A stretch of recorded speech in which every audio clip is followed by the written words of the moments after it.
Alright, so I hope everyone can see the. I'm sorry, you cannot see the I need to share pala my my my entire screen so that you can see my Deb C++.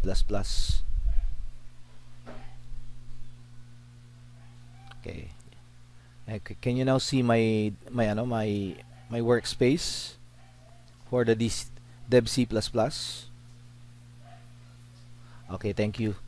So last time we have understood and we have demonstrated how to um, use conditional statements and conditional programming using the if statements. No, these are the basic foundations and basic programming that we can use in C language, the if statements. And there are many variations for if statements. We can use the if statement alone, no?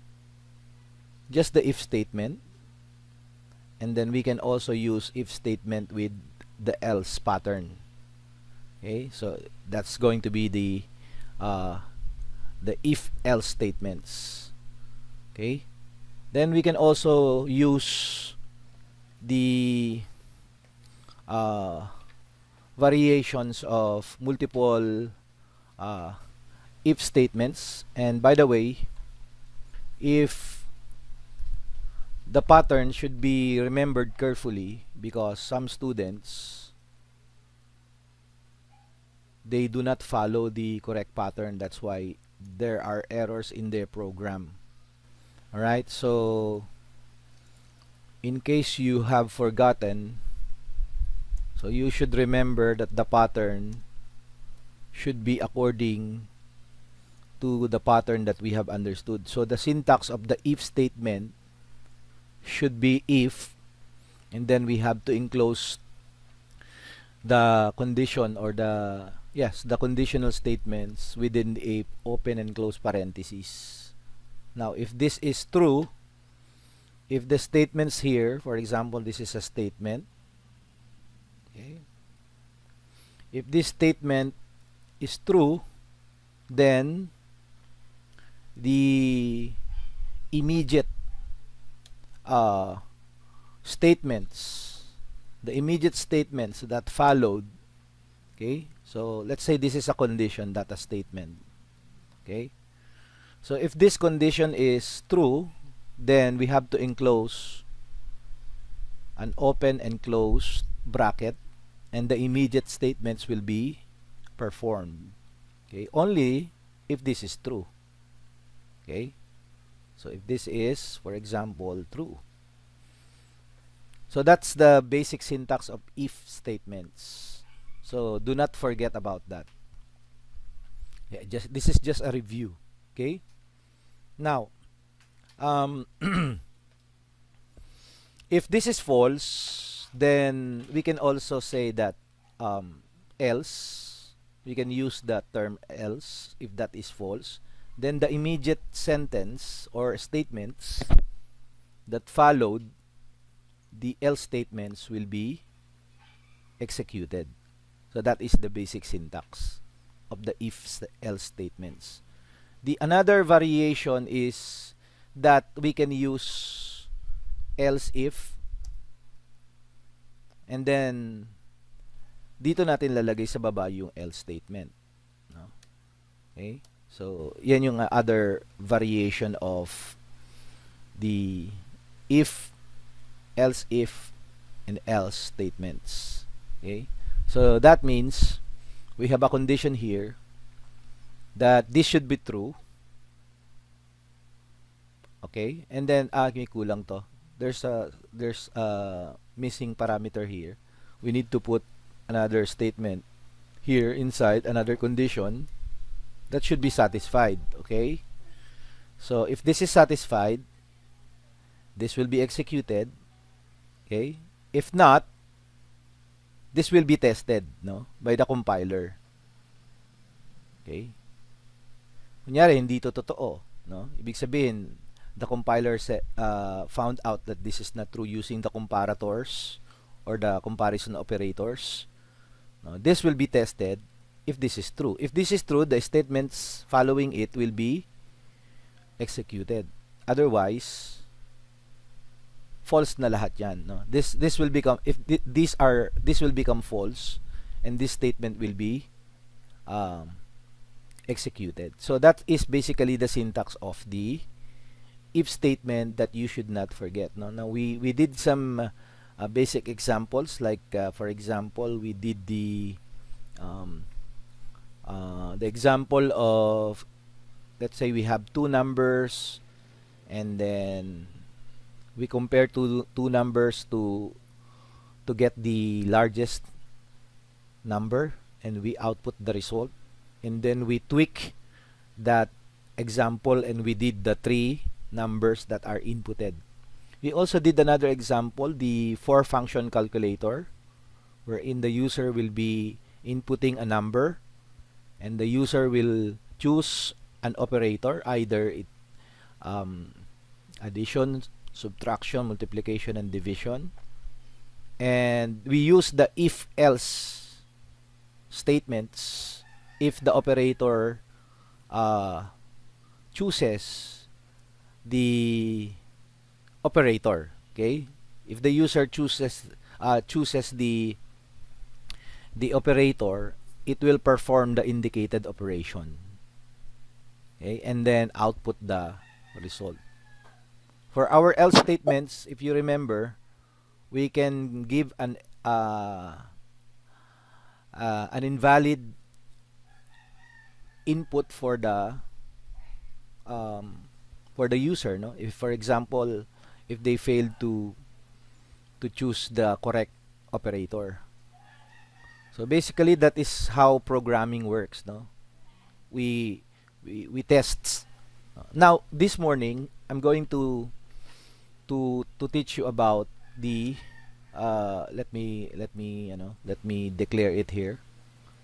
Okay, so I'm going to teach you about another conditional statements, and this is what we call the switch statements, no?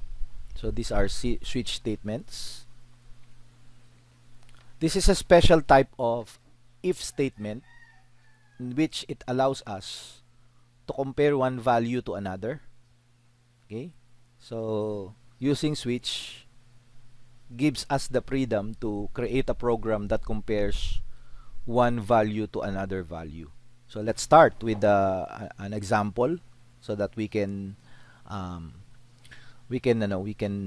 understand about the switch statements. And this one is very interesting because of the you will see that this is interesting and can be compared to the if-else statements. Okay, so the syntax of the switch is just we can write the switch word or keyword, and then since this is a function, okay, we need to put an open and close parentheses, and inside we need to put a parameter, no? So we need to put a parameter here. Okay, so this parameter should be the name of the variable that we need to put, no? Like for example, let's say we need to put a character. Okay, this is just an example. Okay, and then the character should be a grade. So since this is a character, this should be a single character because we use the data type character here. Okay, so this should be equal to a single character. Let's say this is equal to A, for example.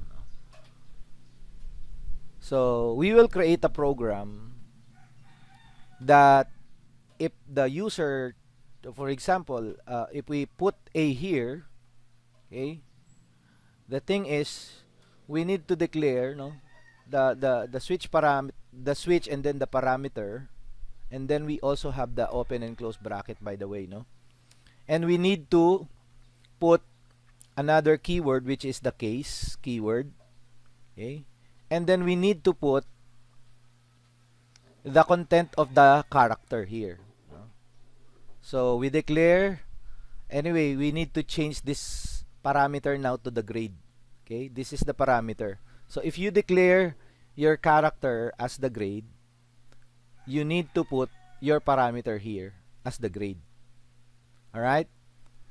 Now, for our first case, first option, no, meaning this is an option that we can choose, no? So we can put here the first case, which is the first character, okay? And then we put the symbol colon. Okay, do not forget that, and then after that, we can press enter, and it will automatically indent, no? You can see the indentation after we use the first case and use the colon. It automatically indented. All right, so now we can now put some statements here, like for example, we can print f. We can use the statement printf. Let's say if you got a grade of A, that means we can say you are or let's say you did great, no? You did great because you have a grade of A. Okay? Now, we need to put a break statement here, no? And by the way, this break statement is very important, and I will explain to you later, no? This is important. So I will just say that this is important. This is a keyword that does something, and I will tell you later, no? If I'm going to explain it later. Now we can also now create another case. Let's say another case. For example, if we choose B, okay, if we choose B, then we can print, okay, instead of you did great, you can use another statement like you did good. You did good because you only got B grade, okay? And then we have to use another break statement here. All right? So later I'm going to explain to you the function of break here. Okay. Next, let's have another option, no? Like for example, letter C naman, okay? So letter C, so print F. So letter C is not good, so you did poorly, for example, no? Okay? You did poorly, right? And break again. Do not forget the semicolons. And then another case, another option, for example, you have a grade of D. Okay? So here we'll say you did bad. Okay? You did bad. It's not poor, it's bad. Okay? And then we need to put another break statement here. Okay? So you will notice that each case, each option is a case. Okay? And you will notice that each case has its own statement. And after the statement follows that break. Okay? And then finally, for example, you have case F, no? For example, you have a grade of F. And then we can print you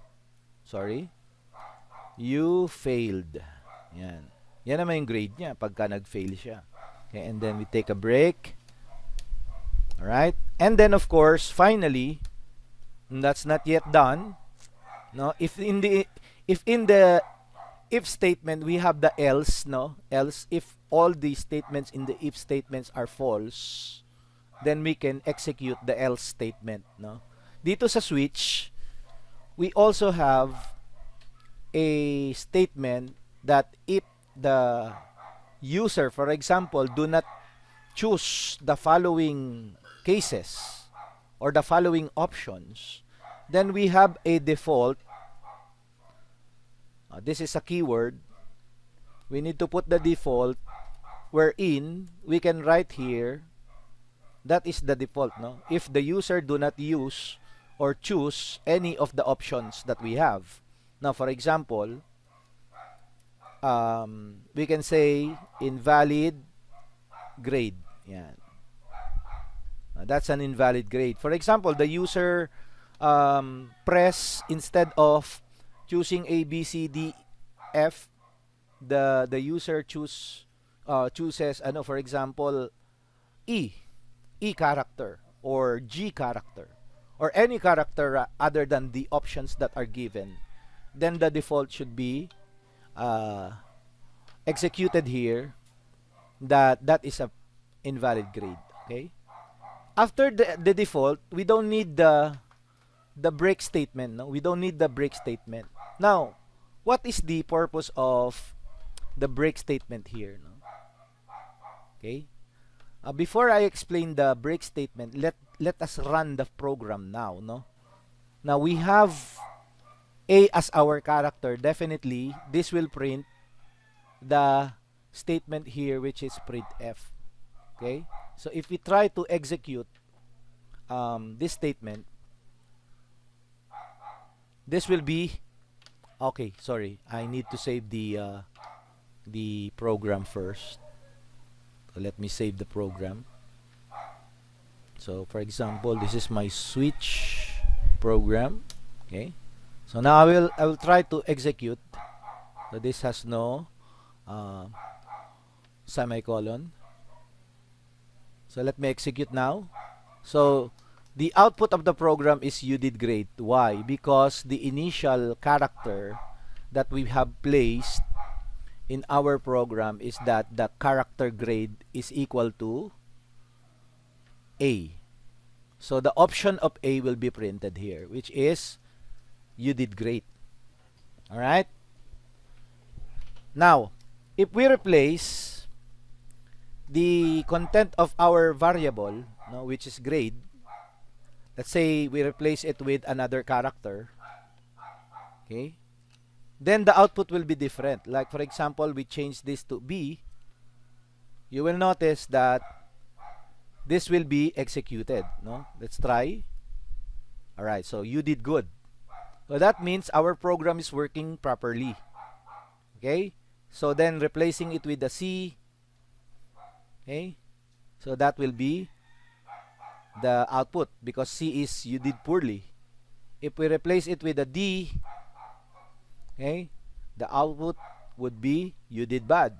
And if we replace it with an F to test, okay, let us test the program.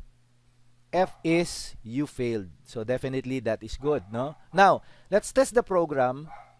If we input another letter or another character that are not or that is not in the option or in the options. Okay? So let's try, let's say E. Okay? E is not in the option, no? It's not in the grade list. Okay, let's try.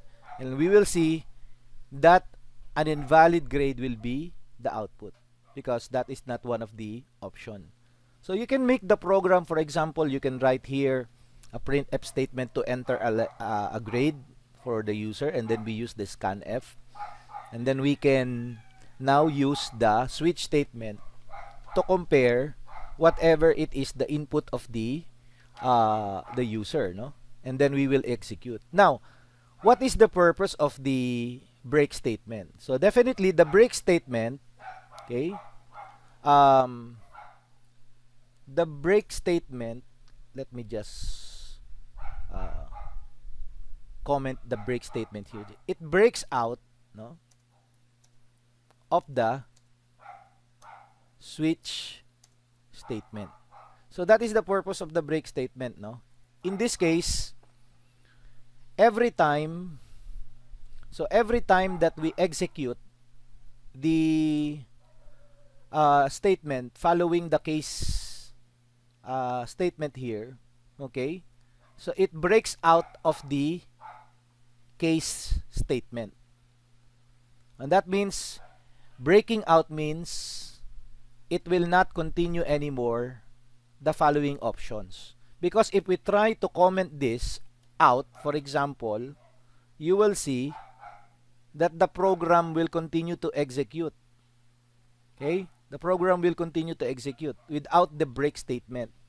Let's say, for example, we have the A here and we execute the program. You will see here that the program continue to execute and prints out all the statements for all the options. You did great, you did good, you did poorly, you did bad, you failed, and you have an invalid grade. So that is not good, no? Without the break statement, you cannot break on the options. So that is the purpose of the break. If you want to get out of a certain loop, so you can use break statement. So that is why the break statement is very important here, as I have said earlier. Okay? I hope this is very clear to you, because this one is very very useful when we try to create a comparison. For example, we can for example, we can make another example, like for example, we can choose, for example, we can print f here, print f, let's say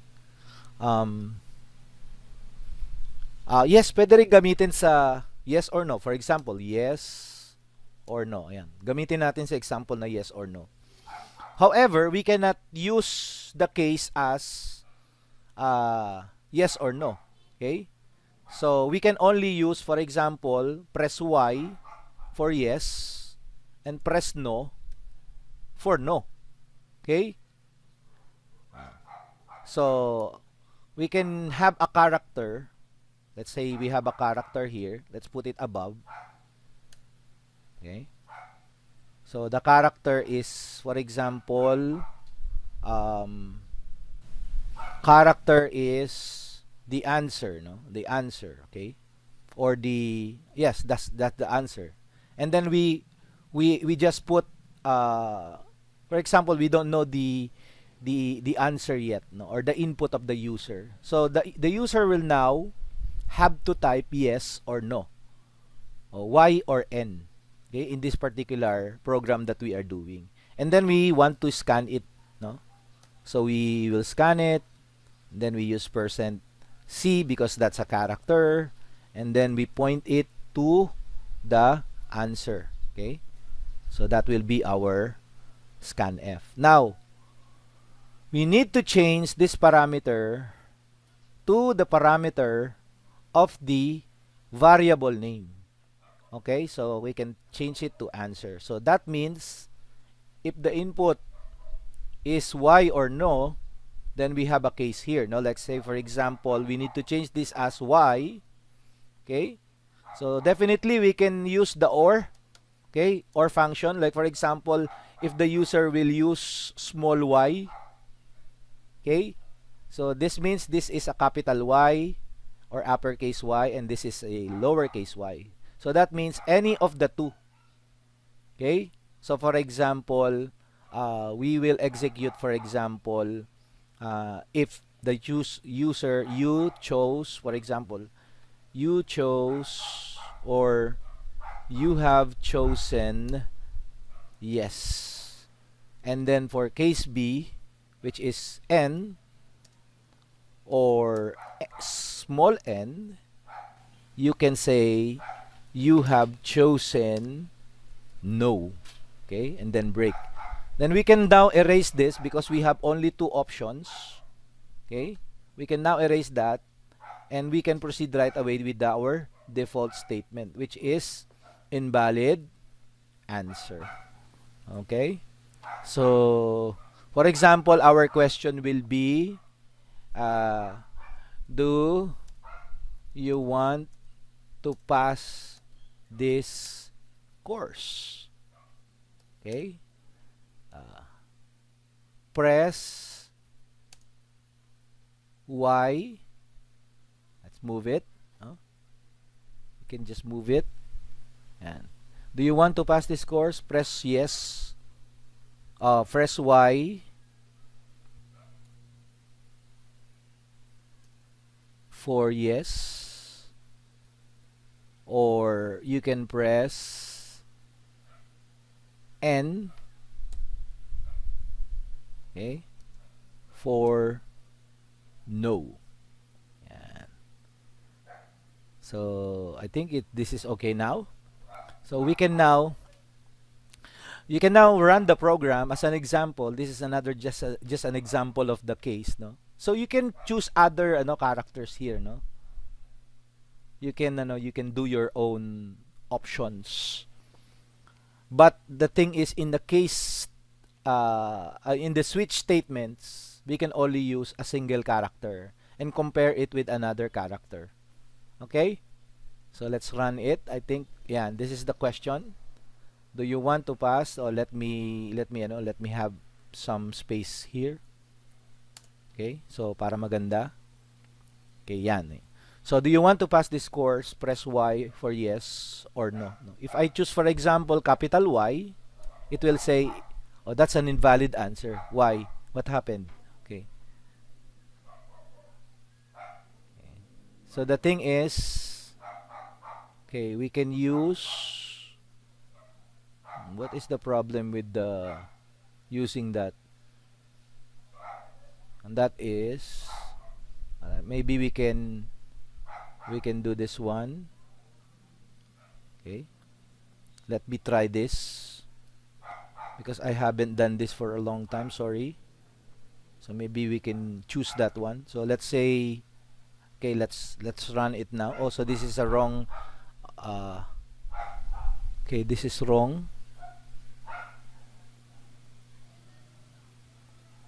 Maybe we can use the OR function.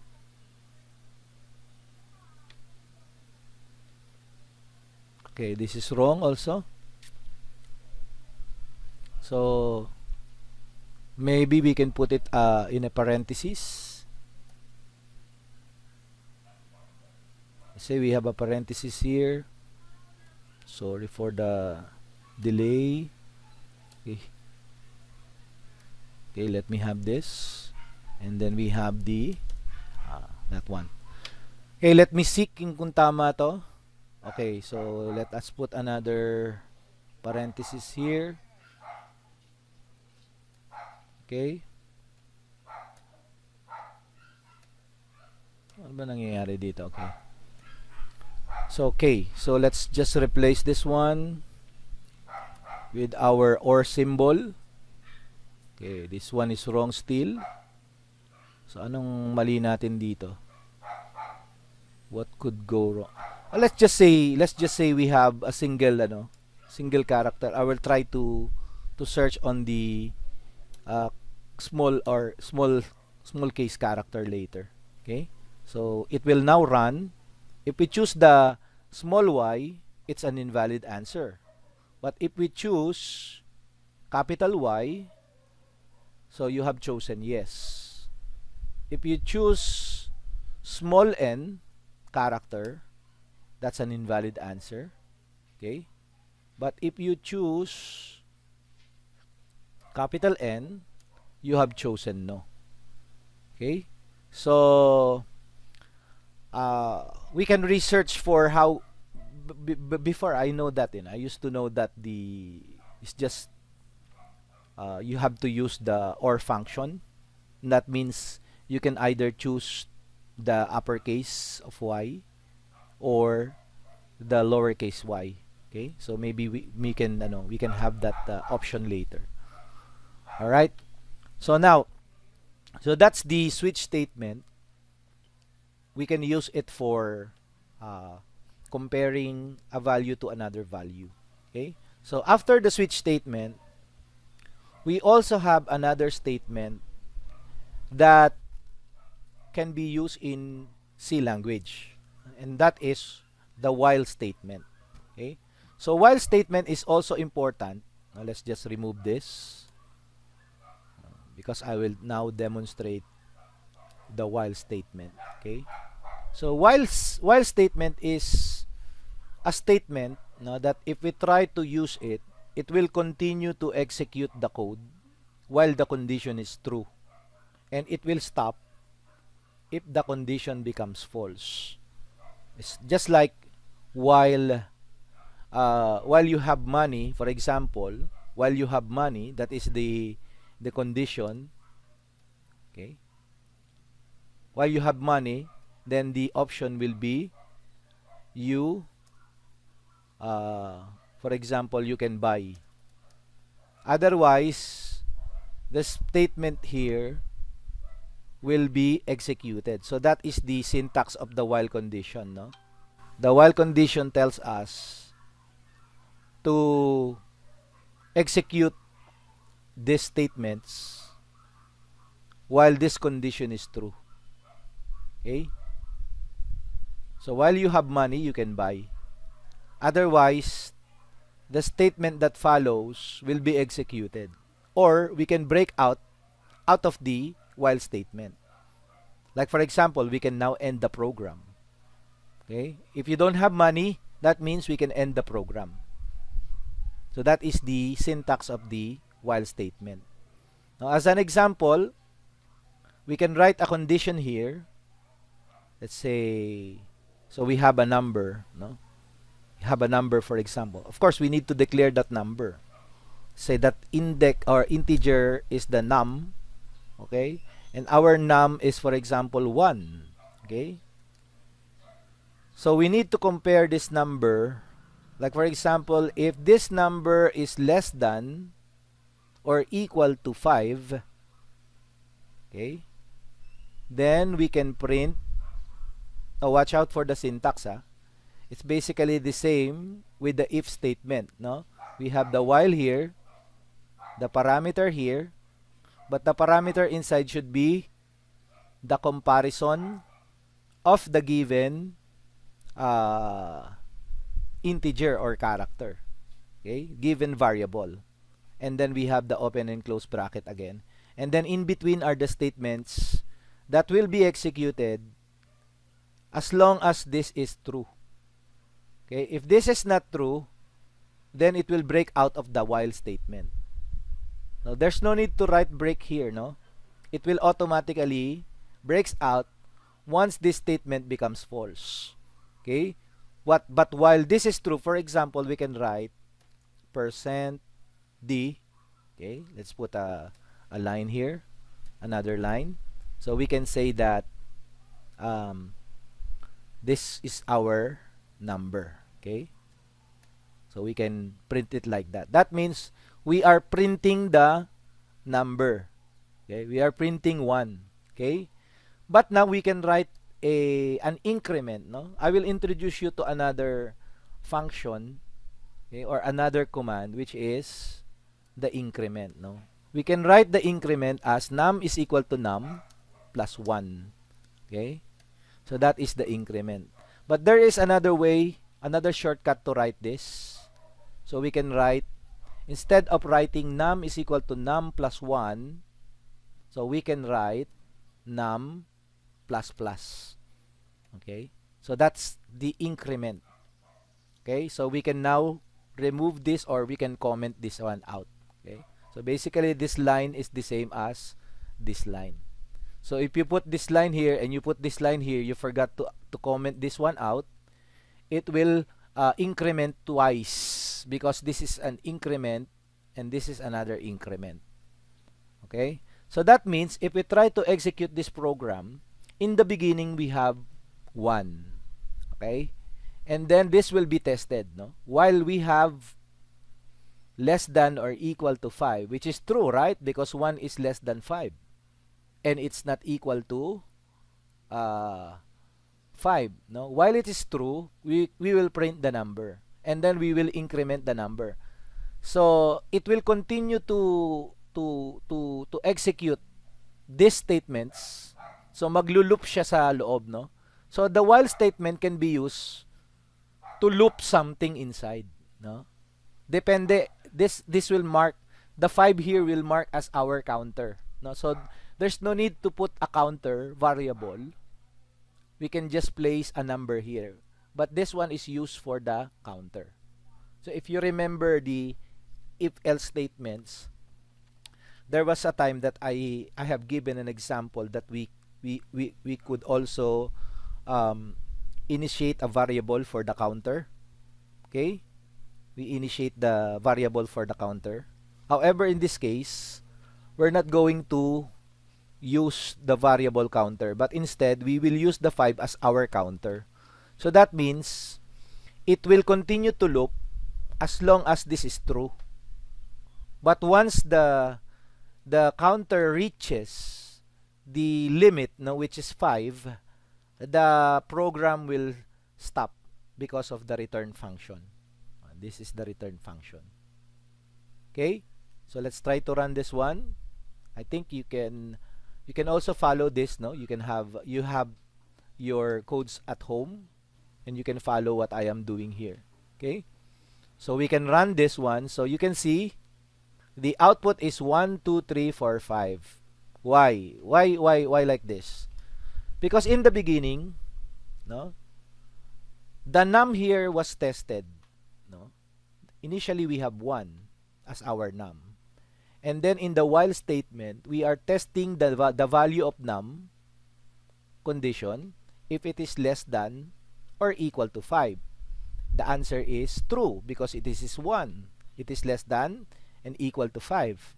So we need to print 1. So the output that you see here in the beginning, this one, is the first output in the first iteration, in the first loop. Okay? Now, after that, the algorithm said that the num will be incremented. So at this state, when this is executed, num now will become 2, no, at this stage. Okay? So it will now continue to loop again. No? Now, the num that we have is 2.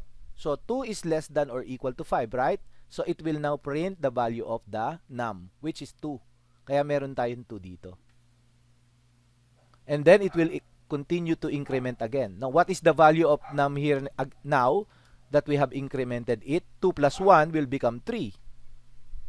Okay? So it will continue again to loop and will be compared with the value of the counter here.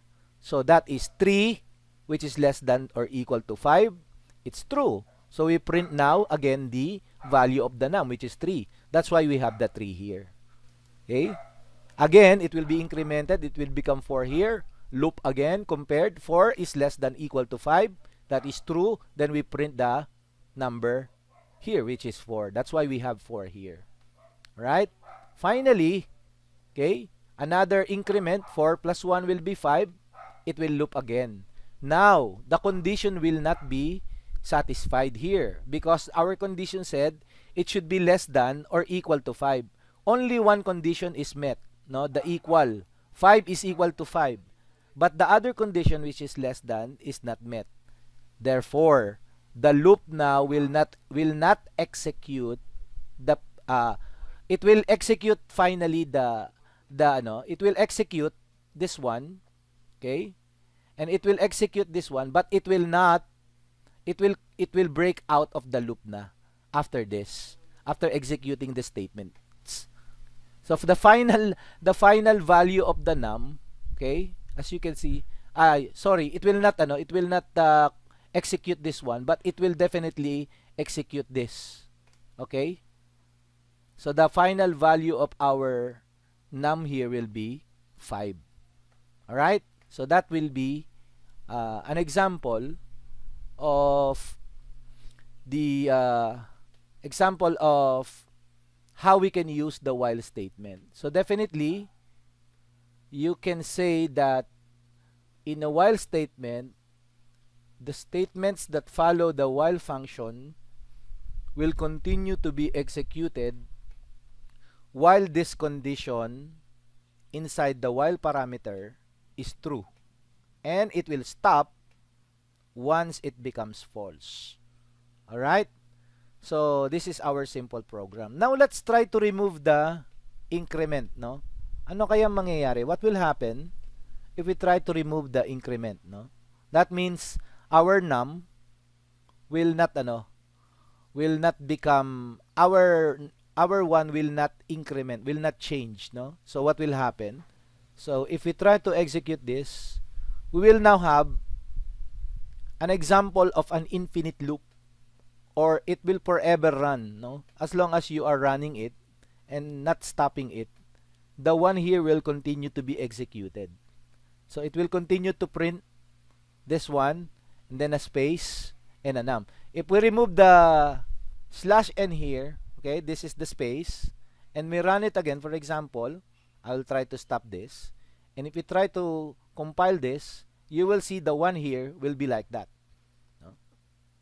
So it will continue to run forever, okay, without end. This is an example of an infinite loop, okay. This will not stop unless you you stop the program by yourself, okay. So this is the example if we try to remove the increment. So that is why we need an increment here, no, so that there will be a stop. Now let's try to change something inside, no. For example, we want to change the value of 1 to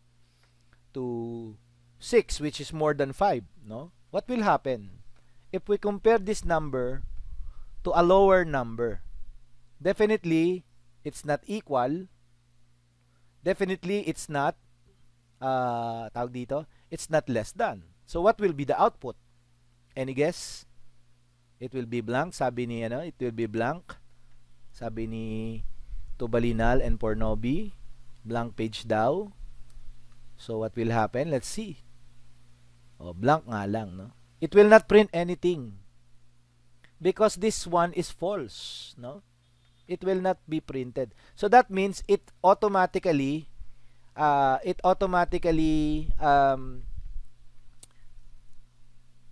ends the program, all right?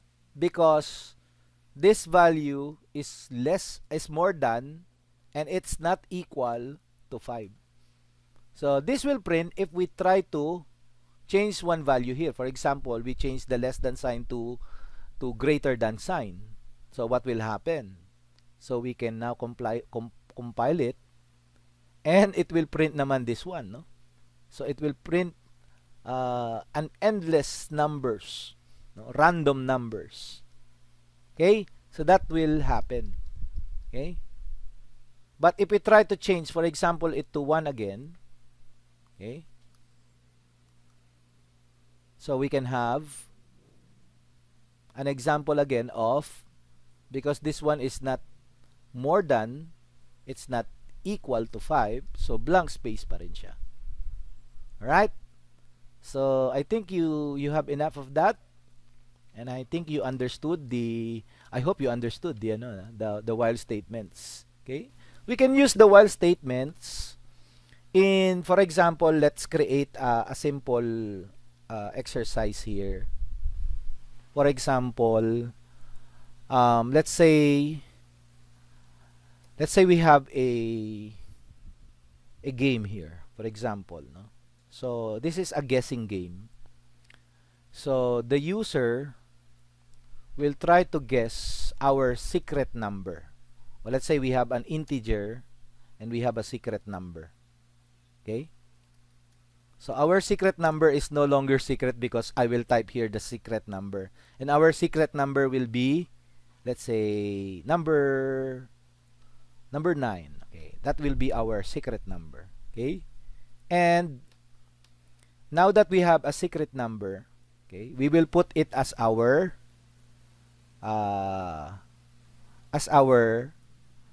comparator here, no? As our variable that will be converted. But we need another variable, no? We need another variable to compare with our secret number. Okay? So we can write, for example, the variable guess, because this will be our guess number. Okay? We can write the guess. Okay? So we can now write here, if the guess, or while the guess is not equal is not equal to our secret number, okay? So we can say enter a number. Okay, enter a number.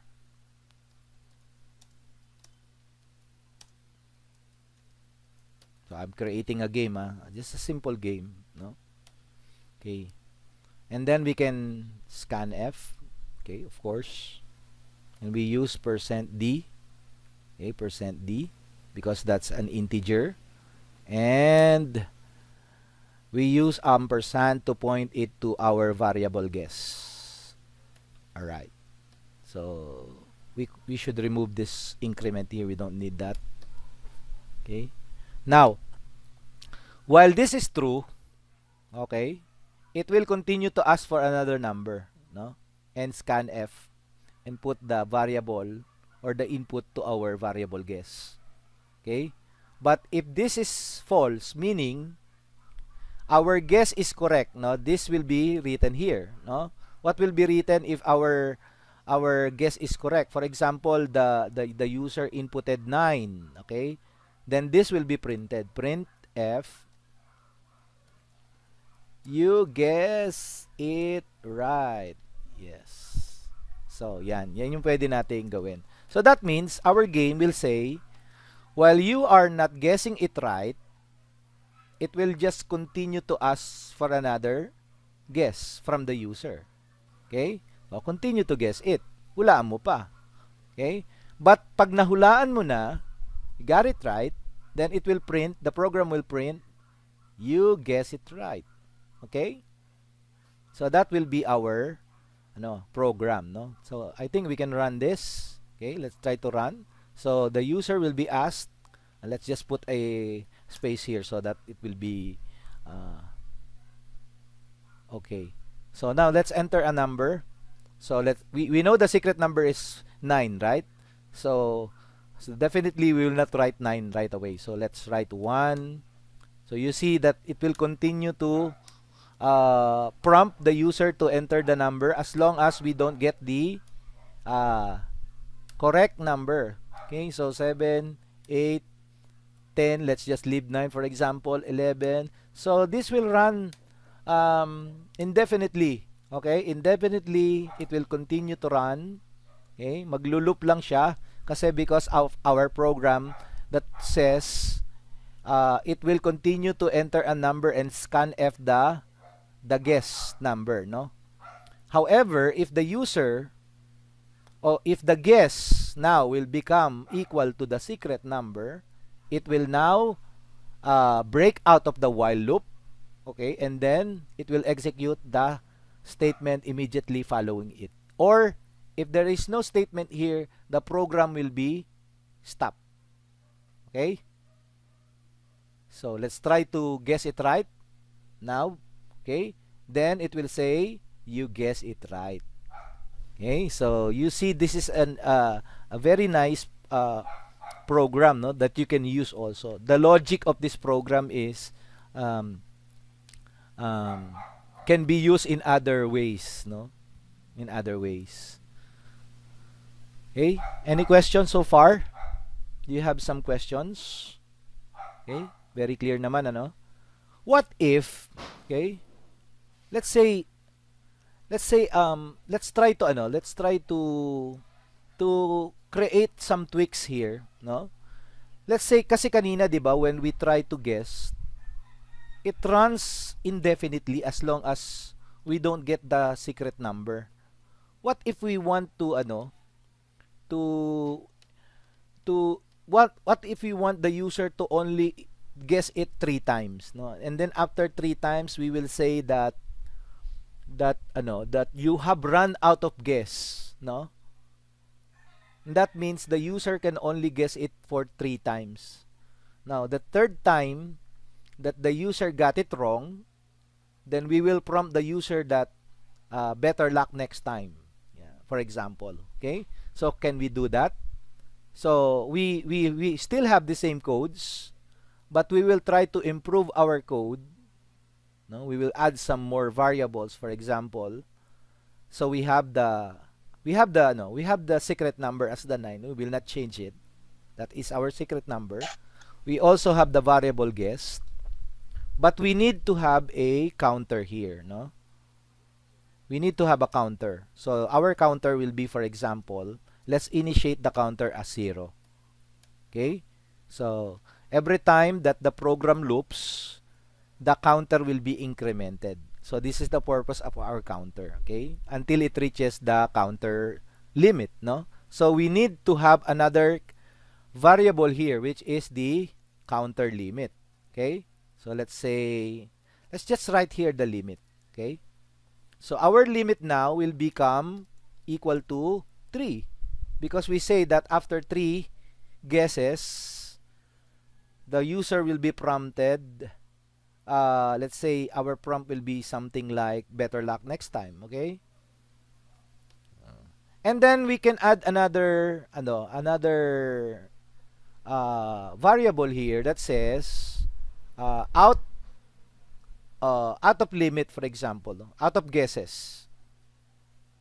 This is our variable, okay? Outguess. Let's say out of guess, okay? So that is our another variable, and we can also put this as 0. Now I will explain to you later what is the function of this out of guess, no, and where will we use this one, okay? So but definitely we have this function here. This is true, okay? And we need to put here an if statement is inside, no? We need to put an if statement inside, no? So we have a while statement, okay? And then inside the while statement, we have a conditional statement that says if our count or our counter, okay, will be less than our limit, okay, and then it will execute the following. Okay, ano yung execute niya? It will continue to print f. Oh, we can just copy this one. Okay, we can copy this one. Okay, let's just copy this one and put it here. Okay, that will be our execution inside. No? So it will continue to loop inside this if statement. Okay, and then after that, we need to increment our counter. Okay, so that will be counter plus plus. Okay, we incremented the counter. Else, what will happen if this is true or if this is false? For example, the counter becomes equal to the limit. Okay, so that definitely will be false. This statement will become false, right? So our else statement will be else. Okay, our statement will be our out of guess, okay, will become 1. Okay, so a while ago I declared out of guess as 0. No, definitely this is the value of the out of guess, which is 0. That means you still have a guess, no? But now you've run out of guess. Okay? So definitely this will be the condition here. If this is 1, then you are running out of guess. But if it is 0, in the beginning you have you're not out of guess. That means you still have more guess left. Okay? So that will be our condition for out of guess. Alright? So we have, let's take care of the brackets. Maybe some brackets will be missing along the way. Okay? Now, after that, for our terminator statements, we can write here, for example, we can write here our final answers. No? For example, if we fail something here, like for example, if the user reaches the out of guess, we can compare that will be equal to 1. Okay, that means in this case the out of guess becomes 1, right? So what will happen if this becomes 1? So we need to write something here. Okay? So we need to write, no, in this statement we will write, let's just remove this one and paste it here. Okay? We can write here out of guesses, better luck next time. Okay? Or else we can also write here else, no, stating that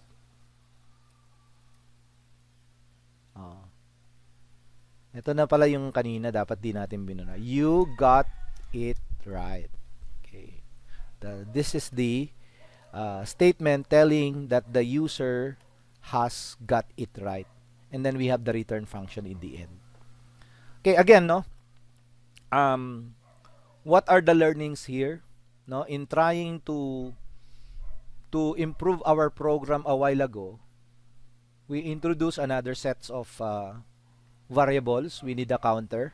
So the counter will be used to compare our limit. If the limit is reached, then the program will say that the user has run out of guesses. And once the out of guesses has been 1, or that means the user has run out of guesses, okay? So it will definitely print out of guesses. Okay? So let's see if this will run. Okay? I hope this will run. So let's enter a number 1, 2, 3. Okay, so it's not executing properly. So we need to check, no? Something is missing. Okay? Or something is not done right here. So this is what we call debugging.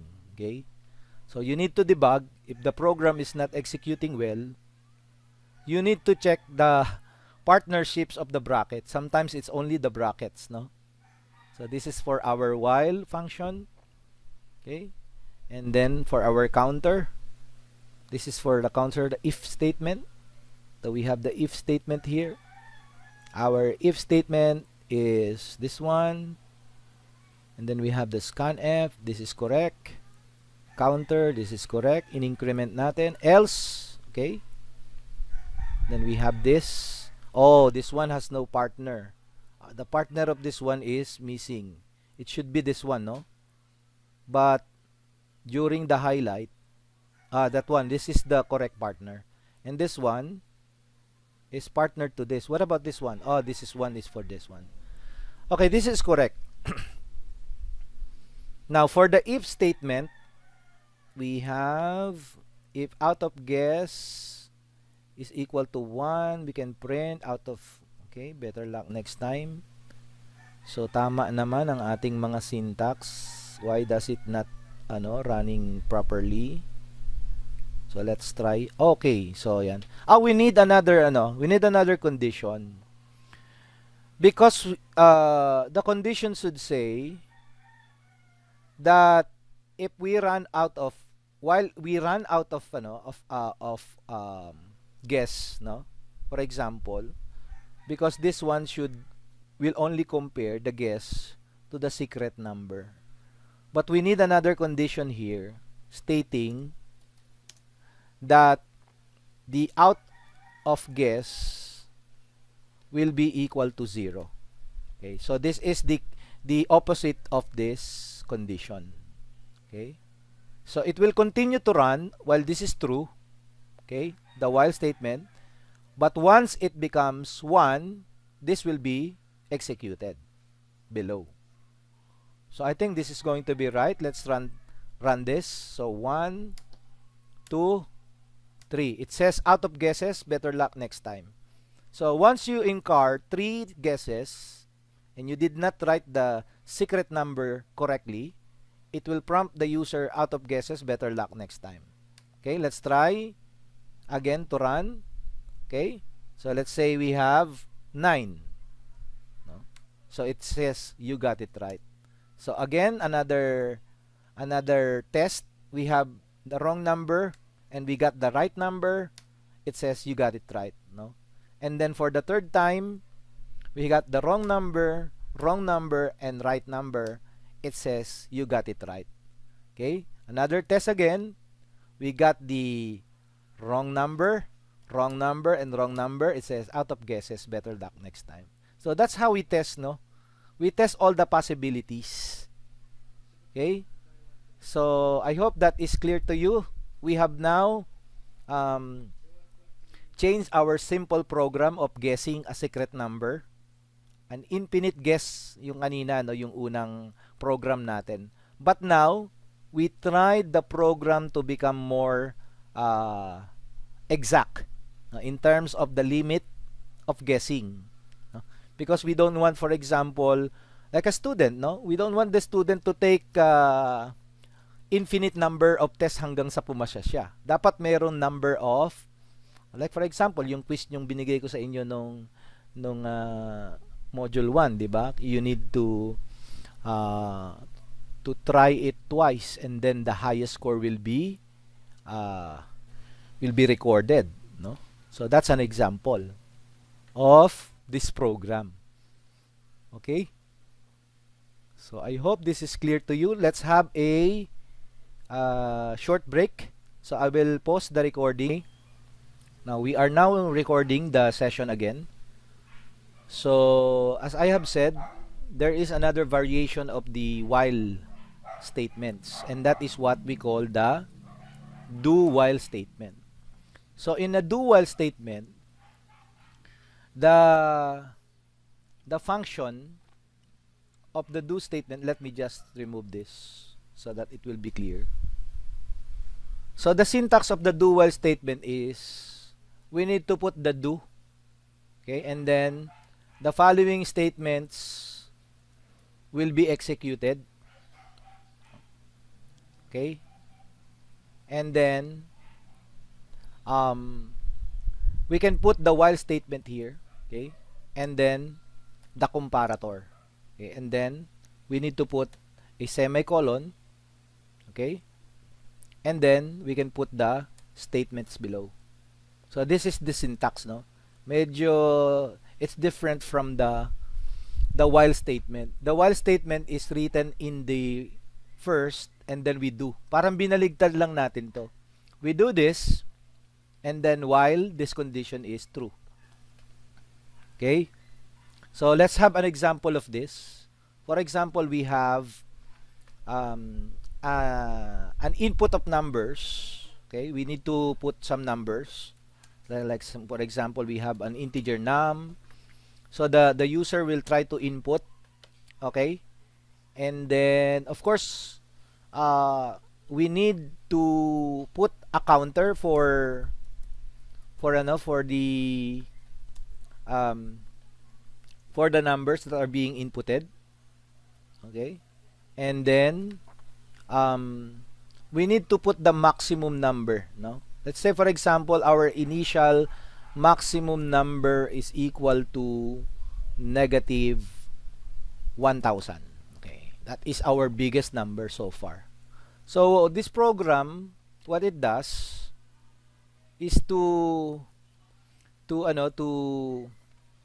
show the largest number. No? We will show the largest number after the user inputs inputs a sequence of numbers. Okay? So, ang gagawin ng user, mag-i-input lang siya na mag-i-input ng number. But we need a stopper, no? So, the stopper will be our sentinel, no? So, based on our lecture or what you did, a sentinel is used to stop, no, the program or the input of the user. Sentinel is used to stop the input. For example, if we use a sentinel of negative 1, no? So that's not negative 1,000, that's negative 1. Okay? So we can definitely provide some good information here. Okay? So let's try to do this. So our statement will be, let's say, the user will input something and then we scan it. Okay? We scan it. And then, of course, that's an integer. So we need to use %d, and we point it to our number, okay, and then that one, okay. So after that, we need to make a test, no? So we need to write here a test if the number is equal to our sentinel. So the sentinel that we will use, so we can provide the sentinel here. For example, int sentinel. Okay, our sentinel is equal to -1. Okay? So we can write here if the num is not equal, no, is not equal to our sentinel, okay, then what we will do is to increment our counter. Okay? Now, there's another if statement inside that tells if the num, okay, is more than our max value, okay, what will happen? So this is an inner loop, huh? So you notice the indentations if we have inner loop. Then our max number will become our num. Okay, that will be our statement. So that says, our program says that we need to describe the program as, we need to set a sentinel. Okay, as long as the user is not writing the sentinel number or the stopper, as long as the user is not inputting -1, the counter will be incremented. Okay, and then we need to compare again the inputted number if it is more than our max. If it is more than our max, then -1,000 is very small number, right? So for example, nag-input siya ng -10. So yung -10 na yun will be equal to our max number. Okay? Now for our while function here, we can write, okay, for our while function, we can write that if the number is not equal to -1, okay, or to our sentinel, let's say sentinel, alright, then we will execute the following statements. So what is our statements here? We can now say that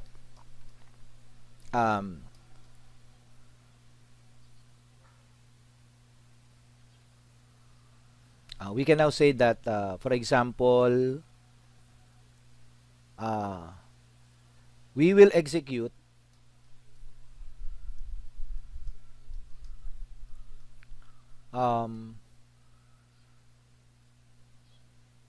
printf, for example, and we can now print the largest number is %d. Okay, and then let's put a space, and then we can put the max value, which is our maximum value. Okay, so maybe we can do that. Okay, let's try this program if it is going to run.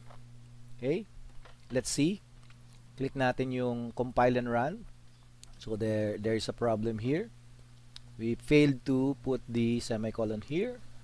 Okay, now the user will input numbers, no? As long as the user is not inputting -1, it will continue to ask for the input, no?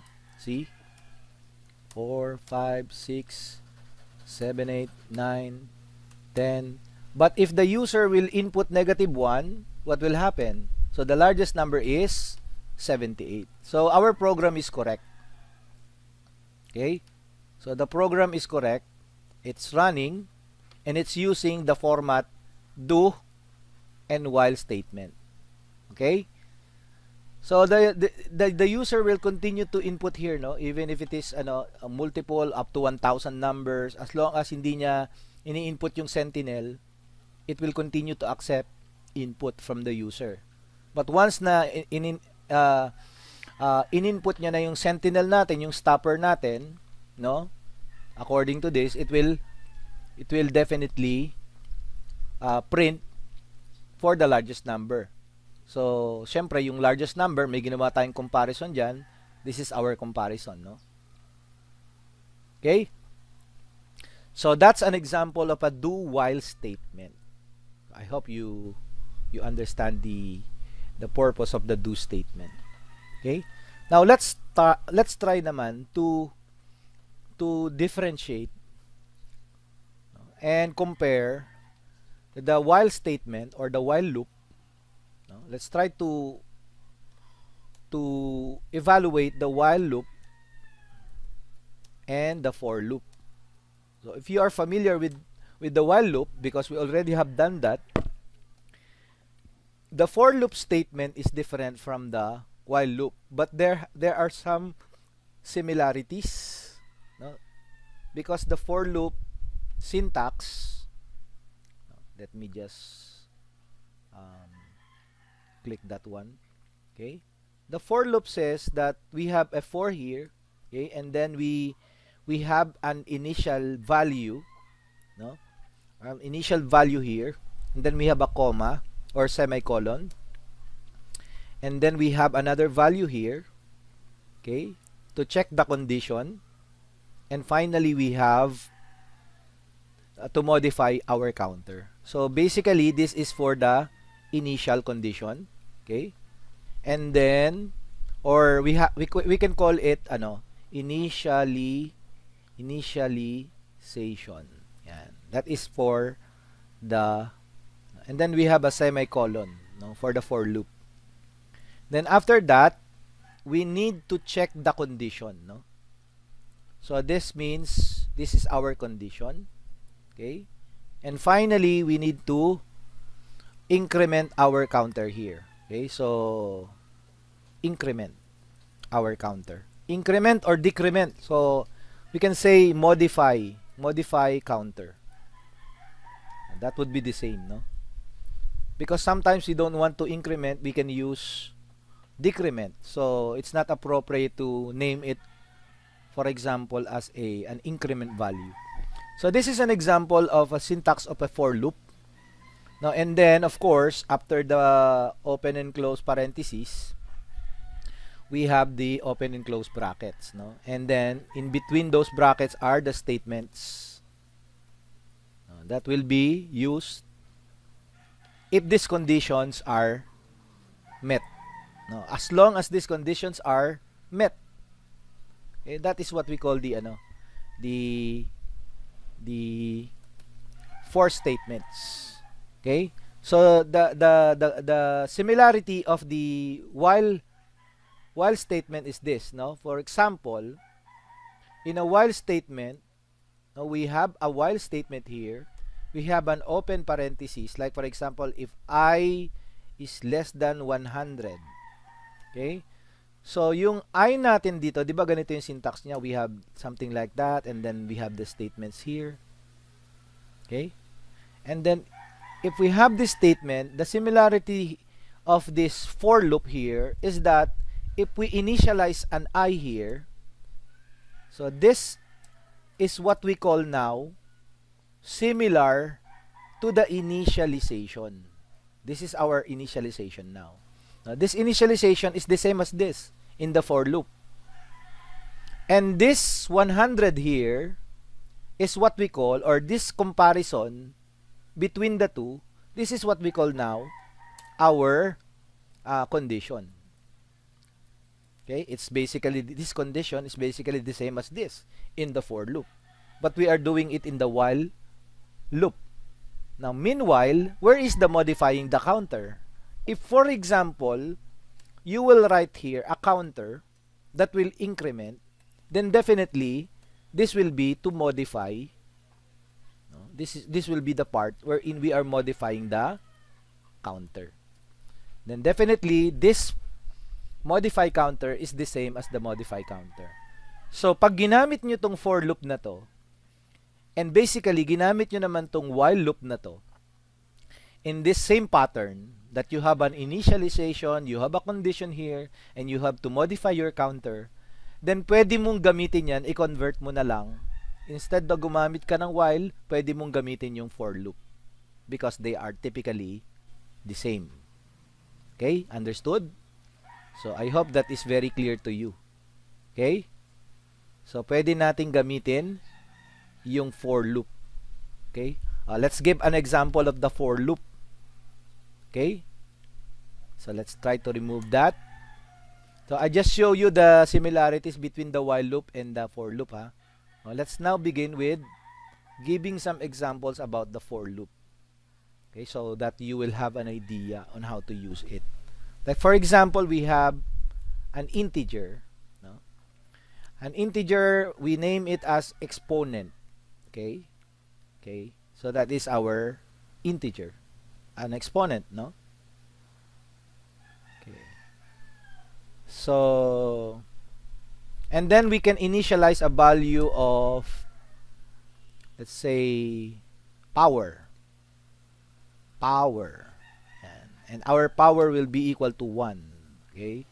And then that is the, for our for loop, we can say that our exponent, okay, is equal to 0. That means we initialize the value of the exponent. Okay?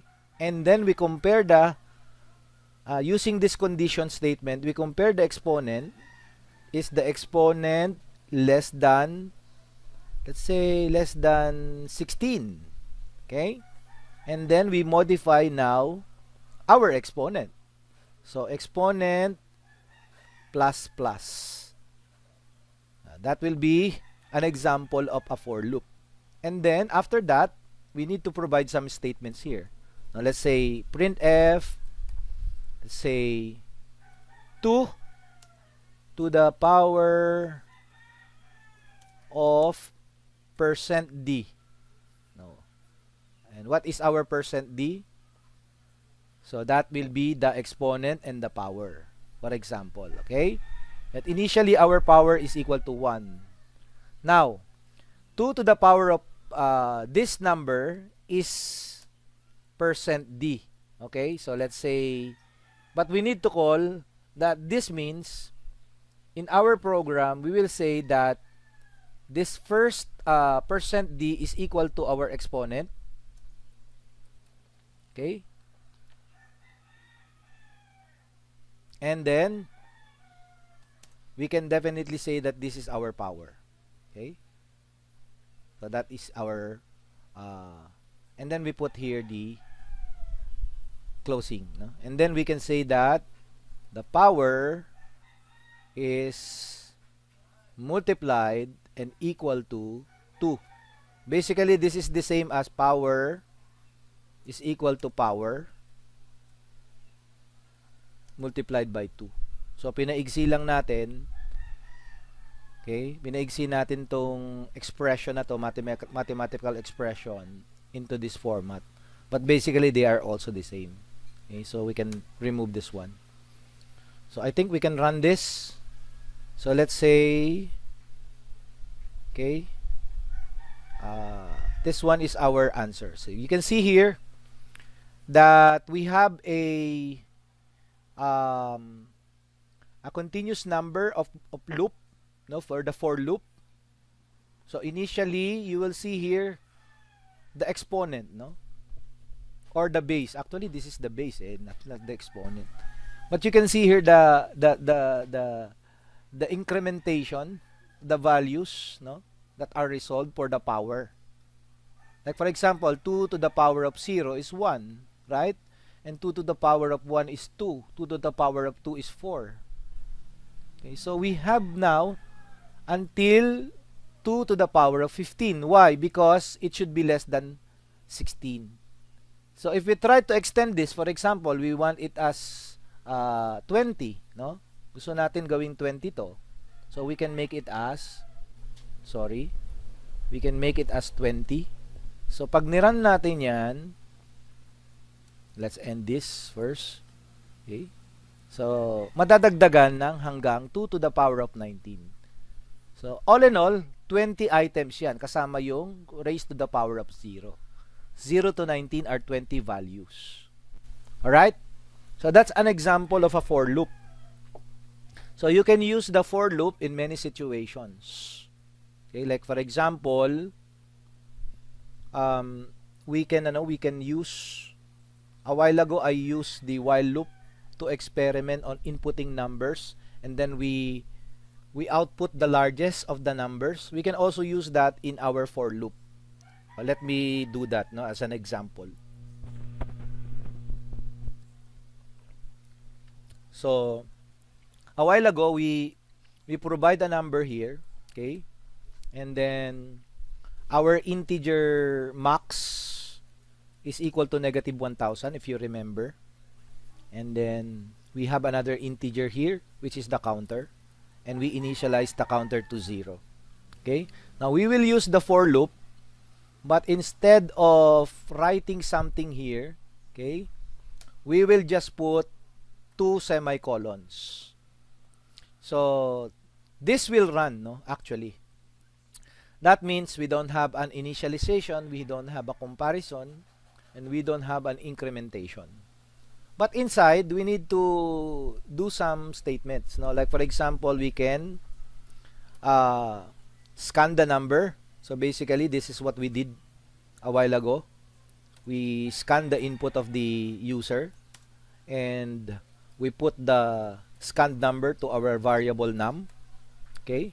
And then we make a comparison that if the num is equal to our sentinel, we created a sentinel pala kanina earlier, int sentinel is equal to -1. So that means if the user will have to input -1, so that will be equal to sentinel. Okay, then what we will do is to have a break. Okay, break statement. So that means it will break out of the loop, and then we can increment our counter here. Okay, now if another statement will say that the num, okay, if the num is more than our max, then notice that I am not now using the but it will also run.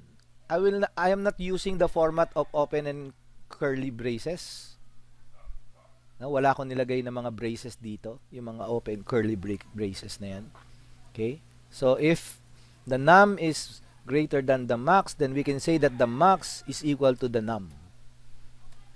That's a basic example, but here you should use another if statement here if the counter just the counter, we can use that to print something here, like for example we can print if the largest is %d, and we can write here the max value, or else we can print if we can say that you did not enter any number. Any number. So this is my default setting for this particular okay. Okay, so and then we have the return 0. So this is similar to the output of what we did a while ago for the while loop, but now we are using it for the for loop. Okay, so let's see. Okay, so nakalimutan ko na naman lagyan to ng semicolon. Let's run. So it will continue to accept numbers.